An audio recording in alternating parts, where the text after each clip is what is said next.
Rarement été aussi peu hype pour des finales.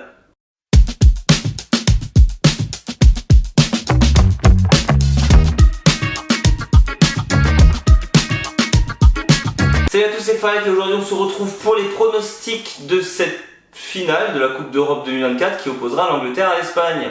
Et bah c'était attendu, hein, faut dire ce qui est, les Espagnols, c'est les Espagnols depuis le début de la compétition, ils ont montré de quoi ils étaient capables.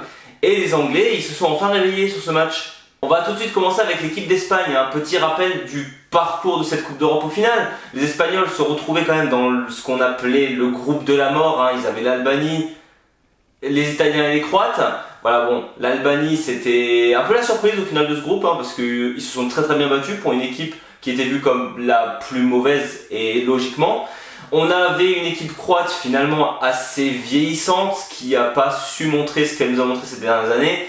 Et bon, bah, les Italiens, il va falloir changer beaucoup de choses dans cette équipe. L'Espagne finira donc logiquement premier de son groupe avec 9 points, hein, donc c'est déjà la seule équipe qui a réussi à gagner tous ses matchs pendant la phase de poule.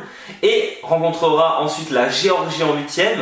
Géorgie qu'ils maîtriseront de bout en bout, hein, c'est pas parce qu'ils sont menés 1-0 qu'ils ont stressé de quoi que ce soit, hein, ils ont joué leur jeu, ils ont gagné 4-1, logiquement, hein, j'ai envie de dire, parce qu'ils étaient vraiment meilleurs pour le coup. Ensuite, ce que j'ai envie quand même de donner comme la confrontation la plus difficile pour l'instant de l'équipe d'Espagne, c'était quand même cette équipe d'Allemagne, pays hôte, qui avait montré de très belles choses jusqu'à maintenant et qui s'en sort finalement en prolongation à la dernière minute. Ils ont donc rencontré cette équipe de France en demi-finale.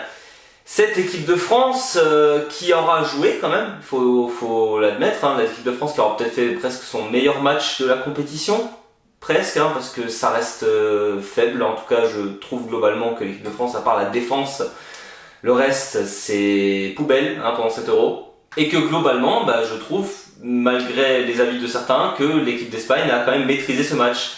Ils étaient menés, ils ont pas eu peur, ils ont continué à jouer leur jeu, ils étaient menés et au final ils ont quand même marqué assez rapidement quelques minutes après et ils ont ensuite tenu le score, hein. Il n'y a pas eu vraiment de grosses surprises.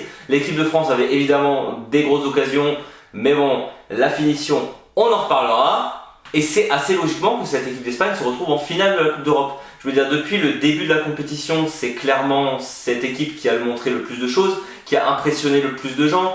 Je veux dire, Lamine Yamal et Nico Williams, j'ai quand même l'impression que c'est un peu les deux gros succès de cet Euro, clairement. Donc ils n'ont pas non plus joué des peintres, hein, depuis le début de l'Euro. Je veux dire, on se retrouve dans le groupe de la mort, donc tu joues déjà deux grosses nations que sont l'Italie et la Croatie, tu joues l'Allemagne pays hôte, tu joues la France qui a fait un nombre de bons résultats ces dernières années assez ahurissants, et donc tu te retrouves logiquement en finale.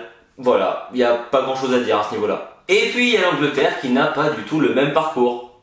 Clairement pas. Déjà au niveau du groupe, c'est pas le même délire, hein. Ça joue la Serbie, ça joue la Danemark, ça joue la Slovénie. Ça va, il y a pire. Ça a fini quand même premier de son groupe en n'ayant gagné qu'un seul match. Hein, ils en ont pas perdu, clairement, mais ils ont gagné qu'un seul, déjà, contre la Serbie. Puis ensuite ça joue la Slovaquie en 8ème, où c'est à ça d'une retournée de Bellingham de retourner à la maison. Ça joue les Suisses, absolument pas impressionnant, c'est-à-dire que les Suisses étaient clairement meilleurs sur le match. Les individualités sauvent l'Angleterre à ce moment-là, mais clairement ça gagne en prolongation, tir au but. C'était encore à ça de rentrer à la maison. Et il y a ce match contre les Pays-Bas. Et là, pour le coup, ils se sont réveillés, ça fait quand même plaisir. Là, on a vu une vraie équipe d'Angleterre qui en avait envie, qui n'a pas pris son adversaire de haut. Et c'était un sacré match. Moi qui avais pronostiqué un match chiant, au moins, on s'est assez amusé pendant ce match. Mais bon, globalement, même si les Anglais étaient quand même assez forts sur le papier, sur le match, les Pays-Bas se sont très bien battus et ça aurait pu être tout autant les Pays-Bas qui sortent de ce match. Alors, ok. Il y a eu des actions de fou, Foden tape sur la barre, donc ça aurait pu faire un but en plus. Dumfries sauve le ballon sur la ligne, ça aurait pu faire un but en plus. Clairement, les Anglais avaient plus d'occasions nettes que les Pays-Bas, mais je maintiens que sur ce match, je trouve quand même que c'était assez équilibré. Voilà. Mais les Anglais, on peut dire quand même qu'ils ont mérité de gagner ce match et donc arrivent logiquement en finale. En tout cas, logiquement après cette demi-finale, hein, sinon on peut en discuter. Sur le papier, les deux finalistes ne sont pas si étonnants. Avant la compétition, l'Angleterre était quand même clairement vue comme l'une des grosses équipes à abattre pendant cet Euro. Et l'Espagne, on connaît tout son talent, on sait que ça fait des années que les gars se développent et ont des jeunes incroyables. Voilà, Ils ont montré ensuite aussi avec la préparation qu'ils étaient très bons. Là-dessus, il n'y a pas de surprise. Mais on se retrouve quand même avec deux équipes qui ont un style diamétralement opposé en fait. Et l'équipe d'Angleterre par rapport à l'équipe d'Espagne, c'est assez spécial. L'équipe d'Espagne, c'est une équipe qui se base quand même sur son gros collectif. Il y a évidemment des grosses stars dans cette équipe, je dis pas le contraire, mais c'est techniquement parlant, au niveau du toucher du ballon, ces joueurs sont incroyables et surtout, ça joue ensemble, ça défend ensemble, ça attaque ensemble, les passes sont faites régulièrement, c'est une des équipes qui a le plus de taux de passe de cet Euro et en même temps, quand il faut éliminer individuellement un joueur, ils en sont aussi capables. Donc on se retrouve vraiment avec une alchimie excellente dans cette équipe d'Espagne qui fait que ils sont arrivés là où ils sont actuellement.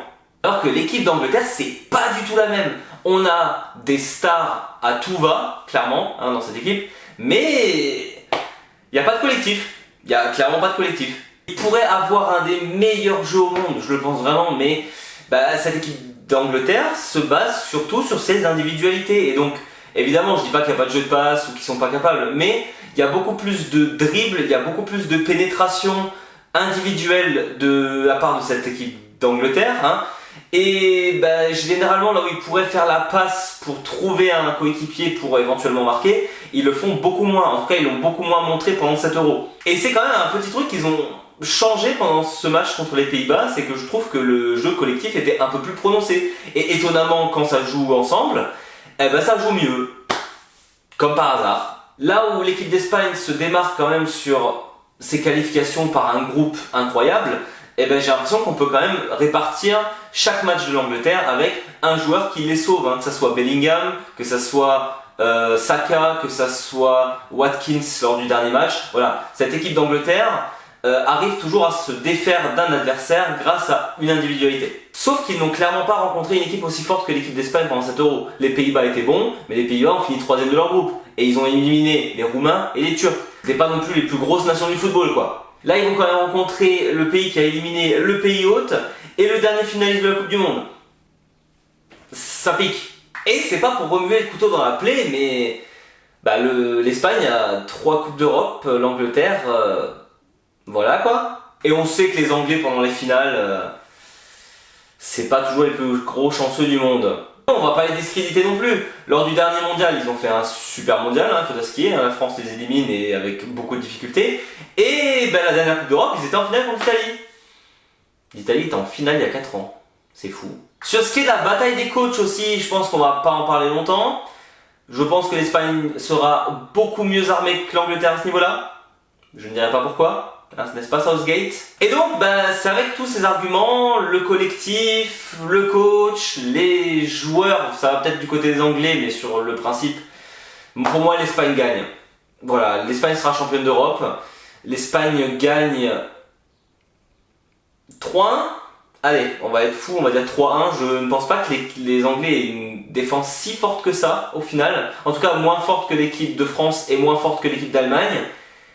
Et ces deux équipes en ont pris 2. Donc l'Angleterre, qui a logiquement une défense moins forte, se prend un but en plus. Donc 3-1 pour l'Espagne. Et on se retrouvera donc avec la première nation qui a 4 Coupes d'Europe. Bien joué les Espagnols. Et là, la question se pose, est-ce que Bellingham sera quand même Ballon d'Or? Est-ce que le coach anglais reste coach? Mais bon, il aura quand même fait 2 finales en 4 ans, c'est pas mal. Et on pourra féliciter les Espagnols à dire qu'au final, pendant cet Euro qui était assez contrasté, les gars, c'est ceux qui auraient le plus mérité de tous. Donc, tant mieux pour eux. Si l'Angleterre gagne, ça sera assez controversé aussi, je pense. Parce que... le niveau de jeu. Enfin bref. C'est tout pour moi, on se retrouve très bientôt pour d'autres vidéos analyses de cette Euro 2024. Ce n'est pas parce que là, il y a la finale et c'est le dernier match qu'il n'y a pas encore quelques trucs à analyser tout autour et par rapport aux équipes par exemple. On se retrouve très bientôt aussi pour parler de la Bundesliga et de la saison qui arrive au foot en général, avec cette nouvelle Ligue des Champions, etc. Enfin bref, ça risque d'être assez fun. Pensez à mettre un petit pouce vers le haut, à vous abonner si ce n'est pas déjà fait. Et jusqu'à la prochaine, je vous dis servus.